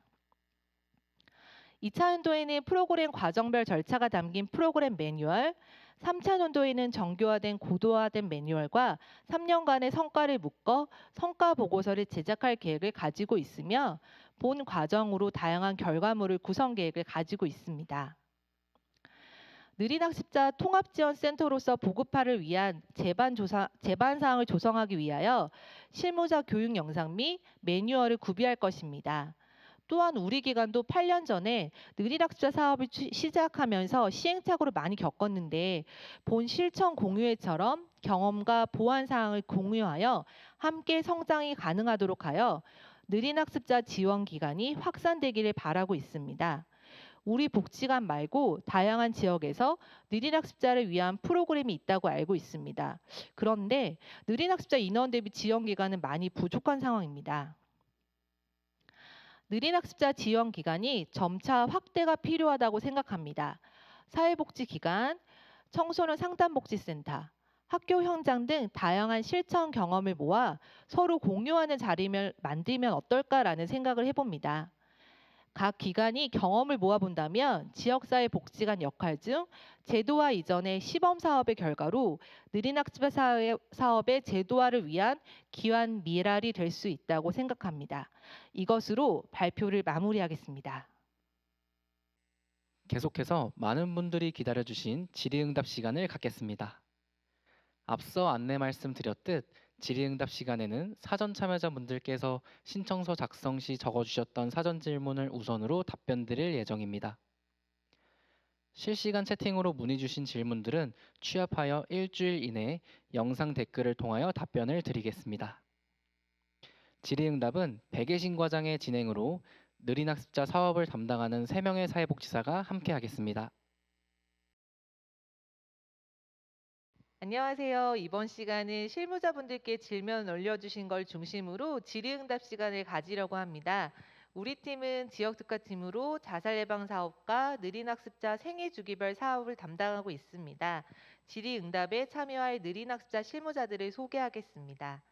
지역특화팀 사업총괄 및 미취학 사업을 담당하고 있는 백예신입니다. 미취학 아동을 담당하고 있는 최다운 사회복지사입니다. 청소년과 청년을 담당하고 있는 백상현 사회복지사입니다. 아동을 담당하고 있는 박현정 사회복지사입니다. 발표와 중복된 질문은 제외하고 영역별로 진행하도록 하겠습니다. 느린 학습자 사업의 고려사항 및 지원 방향에 대한 질문입니다. 질문은 느린 학습자 사업에서 고려해야 할 점은 무엇인가요? 전체 느린 학습자를 위하여 가장 중요하게 바라보는 지원 방향에 대해 알고 싶습니다라고 질문을 올려주셨는데요. 발표할 때 언급했듯이 우리 복지관은 사회복지관의 정체성을 가지고 느린 학습자의 사회 적응력을 키워드로 사회 구성원으로서 잘 성장할 수 있도록 대인관계 및 사회적 역량을 키우는 데 중점을 두고 있으며 그러한 방향이 적절하다고 생각합니다. 아동기에는 인지학습에 대한 중요성이 강조되나 실제 성인이 되었을 때 다양한 사회생활 내에 대처 능력이 높여야 되기 때문입니다. 느린 학습자 지원 사업에 있어 참여자의 모집이 중요할 것 같은데요. 느린 학습자 모집 시 참여자 홍보 방법에 있어 낙인감을 최소화할 수 있는 방안은 무엇일까요? 최다운 사회복지사께서 질문에 답변 주시면 좋을 것 같습니다. 네, 우선 저도 이제 참여자 모집을 하면서 어떻게 이 느린 학습자 아이들은 낙인감을 어떻게 하면 최소화할 수 있는 생각을 해봤는데요. 우선 홍보물에는 느린 학습자 단어를 조금 강조하기보다는 인지가 어려운 아이, 언어가 어려운 아이, 사회 적응력 향상이 필요한 아이로 이렇게 아동의 특성을 반영해서 홍보물의 내용을 집어넣었습니다.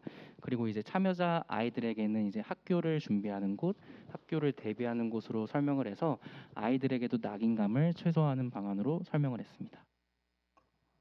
느린 학습자의 특성을 기술해서 정보를 홍보지를 꾸미고 실제 기관 문의를 통해서 참여를 독려하는 것이 좀 필요해 보이는 것 같습니다. 초기에 진행하는 기관들에게 필요한 질문일 듯 싶습니다.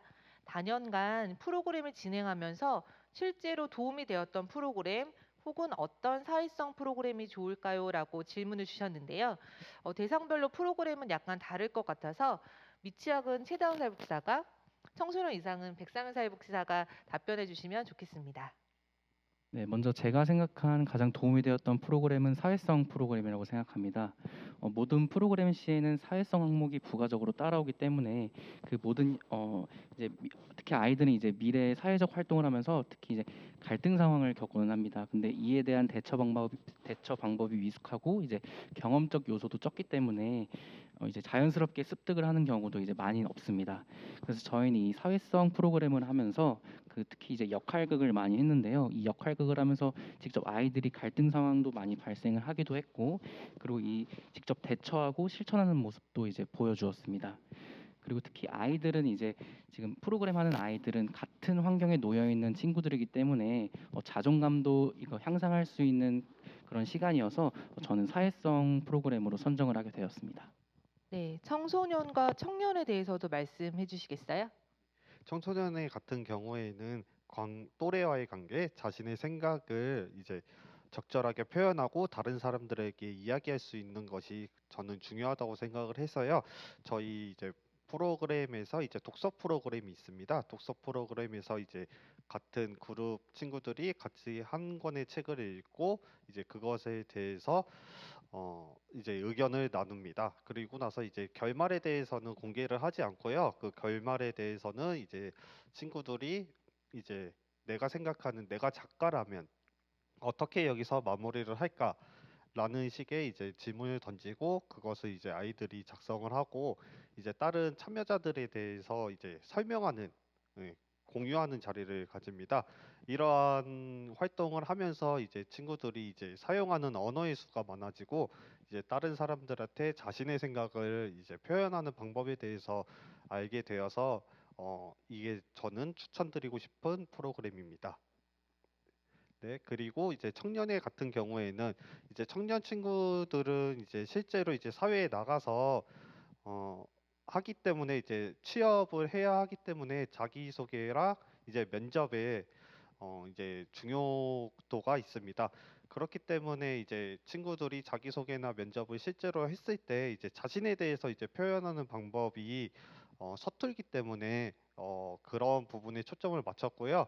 그래서 이제 내가 좋아하는 것, 내가 잘할 수 있는 것들에 대해서 작성을 해보고 이것을 또 이제 참여자들끼리 이제 공유하는 작업을 같이 나누면서 이제 자기가 이제 취업하고 싶은 곳에 대해서 이제 자기소개나 면접에 대해서 효율적으로 할 수 있도록 프로그램을 구성해서 진행하고 있습니다.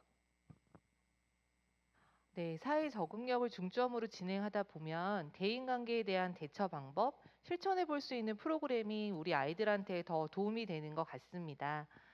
느린 학습자 사업에 있어서 보호자의 역할은 매우 클 것 같은데요. 다음에는 보호자의 협력에 관한 질문입니다. 느린 학습자 사업, 특히 아동기 사업에 있어 학부모의 협력이 어느 정도 중요한지 궁금합니다.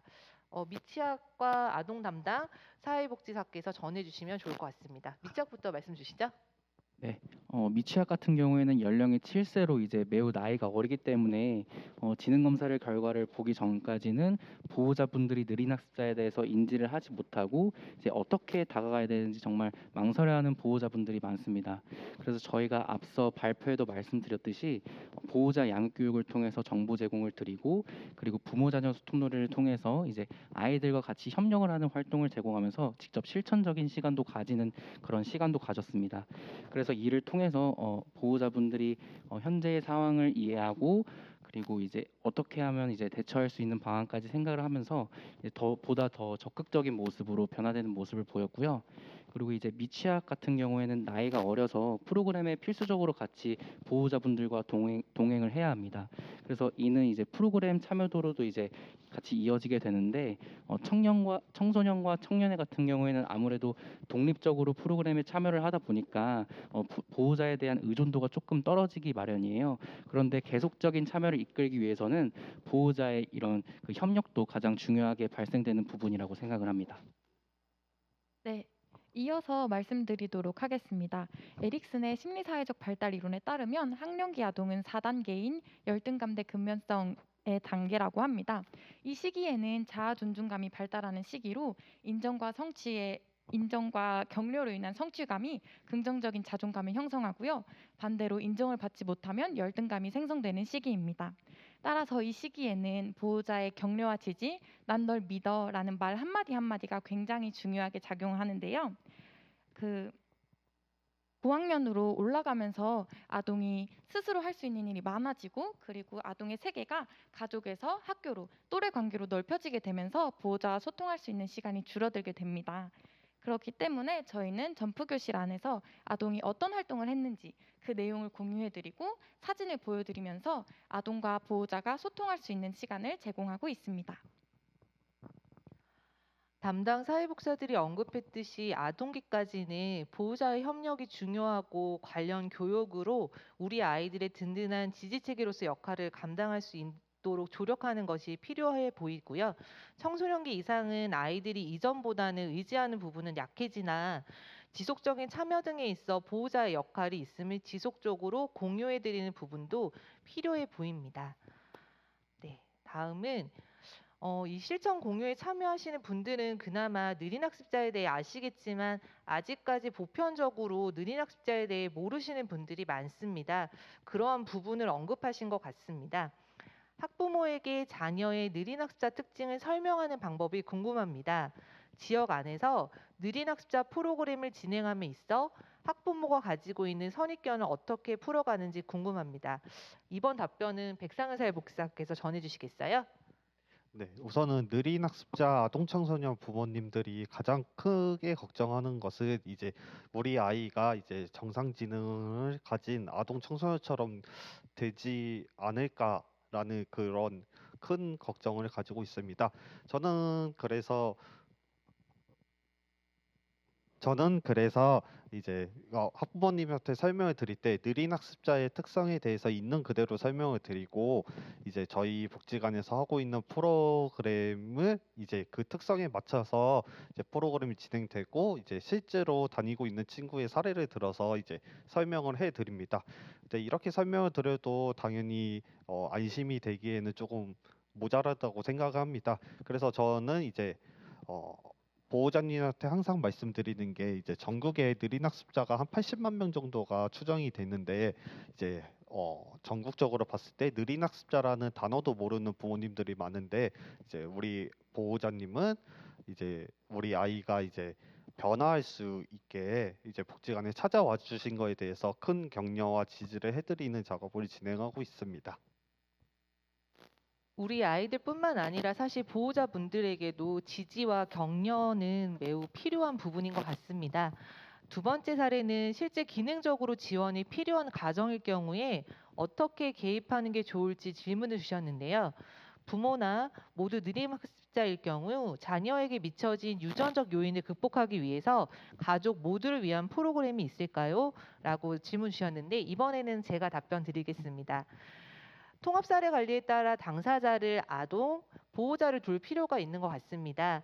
보호자의 경우 기능이 약한 것이지 못하다고 말할 수는 없거든요. 그렇기 때문에 아동에 관련된 내용을 구체적으로 설명하고 이행하실 수 있도록 다른 보호자보다는 좀 더 면밀하게 살펴보는 것이 필요하고요. 또한 인식하지 못하는 부분은 자세한 설명과 함께 병행하면 더 좋을 것 같습니다. 네. 이번에는 느린 학습자 아이들과 만나면 겪게 되는 실제 사례 이야기 위주의 질문입니다. 다양한 질문이 올라왔는데요. 사회성이 부족하거나 대답하지 않고 웃음만 짓는 아동에게 대답을 유도하나요? 기다려야 할까요? 라고 질문을 주셨어요. 박현정 사회복지사께서 전달해 주시겠어요?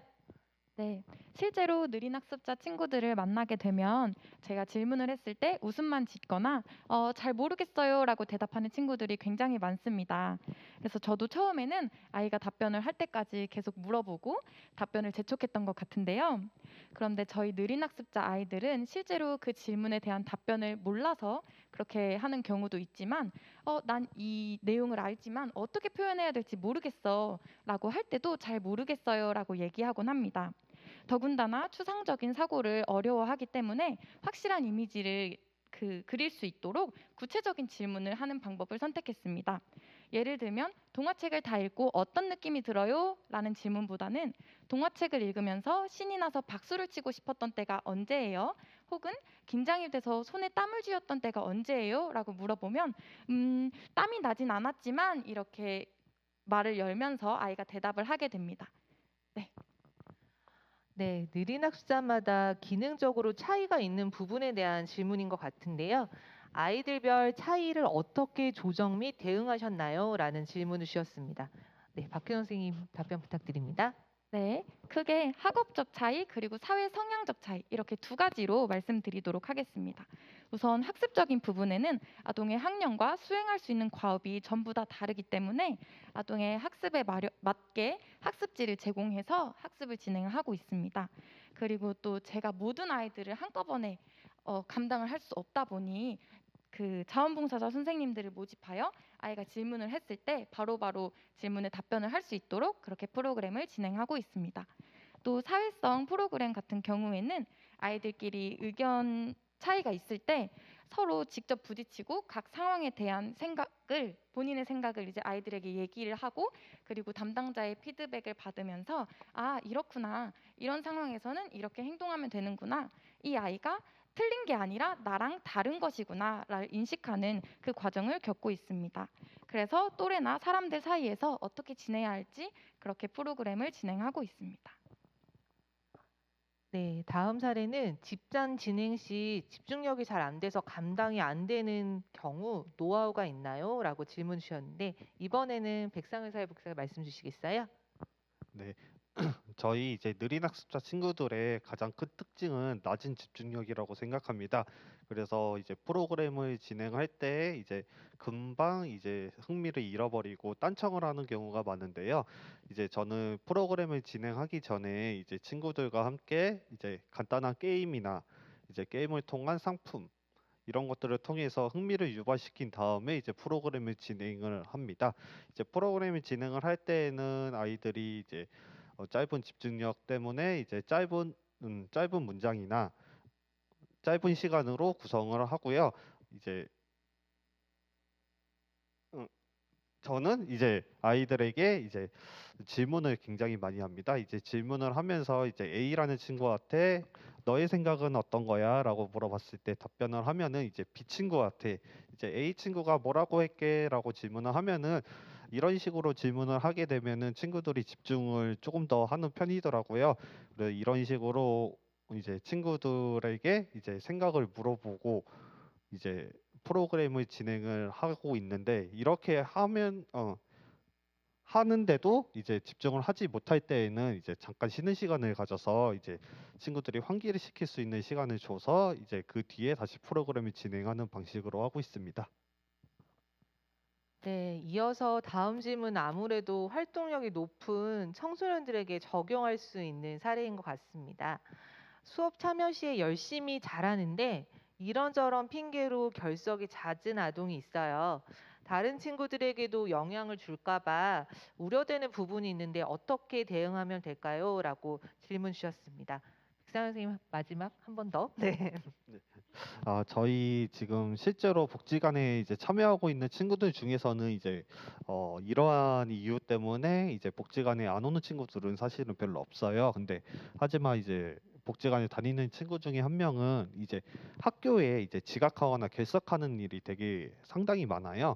그래서 이 친구와 함께 왜 학교에 지각을 하고 학교에 결석하게 될까라고 물어봤을 때 이 친구가 하는 답변은 이제 학교도 갔다가 복지관에 와서 이제 공부도 하고 프로그램을 하고 이제 집에 가면은 늦은 시간이 되기 때문에 이제 자기가 하고 싶은 핸드폰을 자주 하다 보니까 이제 새벽까지 핸드폰을 하다가 늦잠을 자서 이제 지각하거나 결석하는 일이 많다고 합니다. 그래서 이 친구한테는 이제 학교에 가면은 이제 핸드폰보다도 이제 친구들과 얘기하고 이제 학교에서 재미난 활동들을 많이 하기 때문에 학교에 대한 좋은 이미지를 심어주려고 계속해서 이야기를 하고 있고요.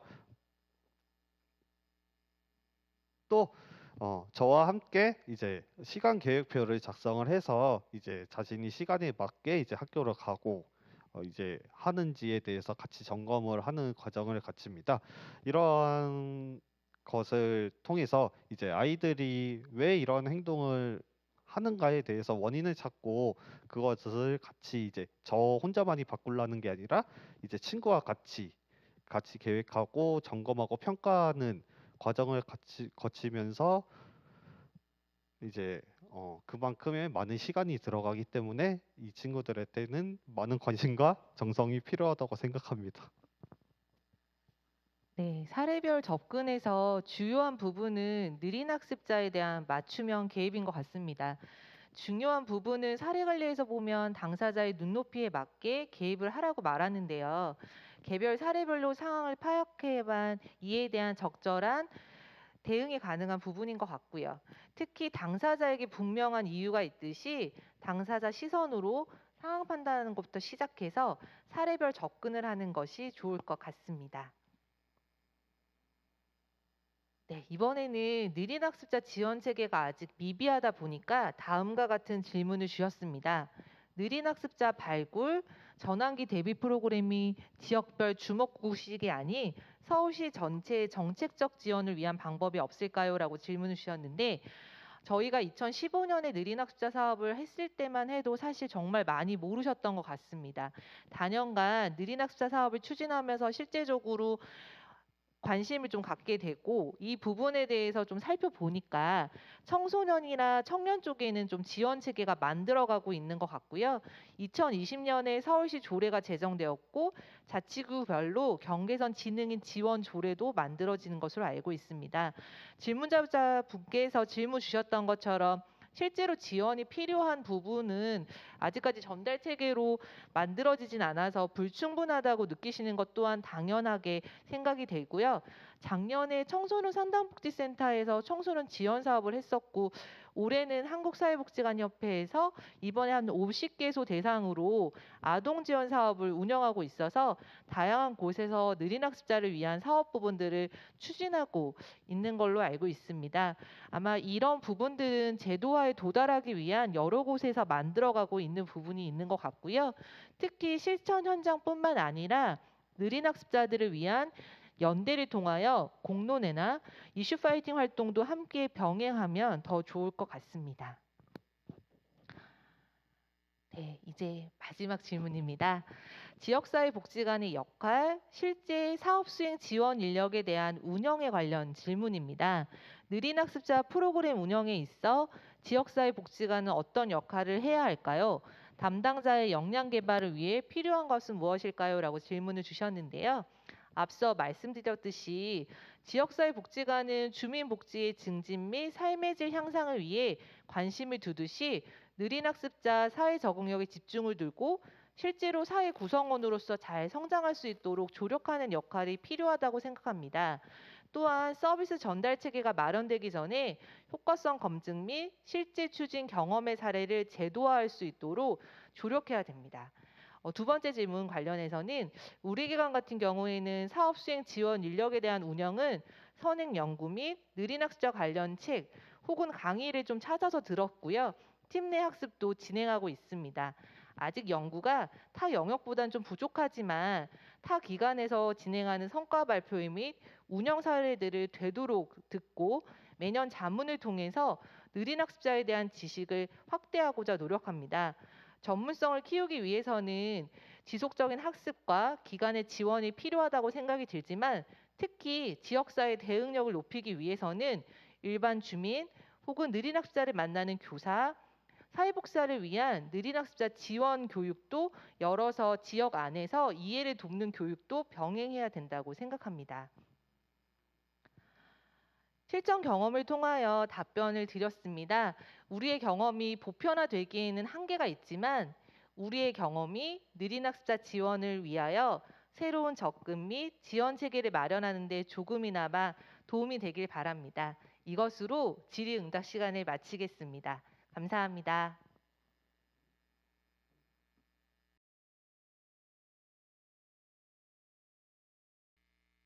네, 정말 많은 곳에서 느린 학습자 사업에 대한 질문을 주셨는데요. 사전 질문에 대한 답변이 질문 취지에 맞게 전달되었을 것이라고 생각됩니다. 마지막 질의응답 시간까지 모두 끝마쳤는데요. 이번 실천 공유에는 창동종합사회복지관이 느린 학습자 통합 지원 사업에 대한 성과와 경험적 내용을 전달드리고 느린 학습자 아동을 접하고 있거나 관심이 있는 모든 실천 현장에서 활용할 수 있도록 하기 위하여 진행되었습니다. 이상으로 느린 학습자 미취학 사회 적응력 향상을 위한 아동 지원 사업 2000년도 실천 공유회를 모두 마치겠습니다. 오랜 시간 참여해주신 여러분들께 깊은 감사 인사드리며 앞으로 창동종합사회복지관은 지역사회 기관들과 함께 느린 학습자 프로그램 보급을 위해 끊임없이 노력하여 느린 학습자 통합지원센터의 역할을 수행하는 기관이 되도록 노력하겠습니다. 마지막으로 실시간 채팅에 있는 만족도 조사 설문 참여를 요청드립니다. 여러분들의 귀중한 의견을 귀담아 듣도록 하겠습니다. 오늘 함께 해주셨던 분들께 감사드리며 이것으로 느린 학습자 미취학 사회 적응력 향상을 위한 아동 지원 사업 2000년도 실천 공유회 천천히 하지만 꾸준히를 마치겠습니다.